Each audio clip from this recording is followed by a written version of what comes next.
నేను ఈరోజు మీకు ఒక రియల్ లవ్ స్టోరీ చెప్పబోతున్నాను.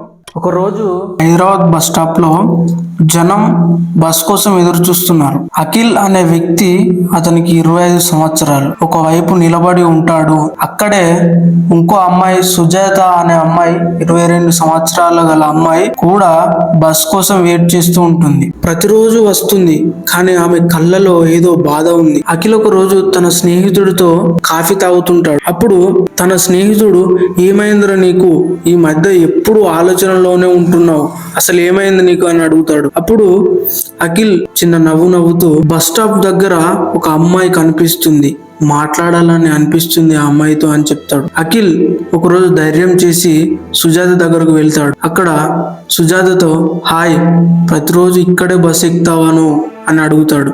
అప్పుడు సుజాత చిన్న చిరునవ్వుతో, అవును, ఆఫీస్కి వెళ్తాను, రోజు ఇక్కడ నుండే వెళ్తాను బస్ ఎక్కి అని చెప్తుంది. అప్పుడు ఇద్దరి మధ్య ఒక మంచి స్నేహం అనేది మొదలవడం జరుగుతుంది. తర్వాత కొన్ని రోజుల తర్వాత అఖిల్ సుజాతను గమనిస్తాడు. రాత్రి 7 తర్వాత సుజాత కనిపించదు, ఫోన్ కూడా ఆఫ్ అవ్వడం జరుగుతుంది. అప్పుడు ఎందుకు ఆమె ప్రతిరోజు అదే టైంలో మాయమవుతుంది అని అఖిల్కు ఒక ఆలోచన వస్తుంది. ఒకరోజు అఖిల్ ఆమెను వెంబడిస్తాడు. సుజాత పాత బంగ్లాలోకి వెళ్తుంది. అఖిల్ లోపలికి వెళ్తాడు. అప్పుడు అఖిల్ ఆ బంగ్లాలోకి వెళ్ళి సుజాత సుజాత అని అరుస్తాడు. అప్పుడు నిశ్శబ్దంగా ఉంటుంది. చూస్తుంటే చీకటి గోడ మీద సుజాత ఫోటో సడన్ గా కనబడుతుంది. అప్పుడు అఖిల్ ఫోటో చూస్తాడు. దానిలో సుజాత ఉంటుంది. ఫోటో ఇది 25 ఏళ్ల క్రితం తీసింది అని అనుకుంటాడు.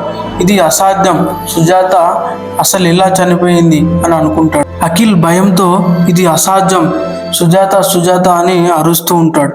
సుజాత బంగ్లాలో అగ్ని ప్రమాదంలో అరుపులు, మరణం శబ్దాలు అనేటి ఆ రూమ్ లో వినిపిస్తాయి. అప్పుడు 25 ఏళ్ల క్రితం ఈ బంగ్లాలో మంటల్లో సుజాత ప్రాణాలు కోల్పోయింది అని అర్థమవుతుంది. అఖిల్ కన్నీళ్లతో నిలబడుతుంటాడు. వెనుక నుండి సుజాత ఆత్మ కనిపిస్తుంది. అప్పుడు సుజాత అఖిల్తో అంటుంది, అఖిల్, నా జీవితం ఇక్కడితో ముగిసింది, కానీ నా జ్ఞాపకం మాత్రం నీతో ఉంటుంది అని ఏడుస్తూ చెప్తుంది.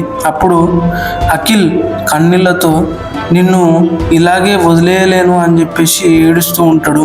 అప్పుడు సుజాత ఏమంటదంటే, కొన్ని ప్రేమలు పూర్తి కావు అఖిల్, నువ్వు బతికి ముందుకు వెళ్ళాలి అని చెప్పి ఆమె మాయమైపోతుంది. అప్పుడు అఖిల్ ఒంటరిగా బంగ్లా బయటకు వచ్చి కూర్చొని ఆకాశాన్ని చూస్తూ ఏడుస్తూ ఉంటాడు. అప్పుడు అఖిల్ అనుకుంటాడు, కొన్ని ప్రేమ కథలు మొదలవుతాయి కానీ ఎప్పటికీ పూర్తి కావు అని చెప్పేసి ఏడుస్తూ అలానే ఉండిపోతాడు. సుజాత అఖిల్ ప్రేమ కథ ఇలా ముగిసిపోవడం జరుగుతుంది.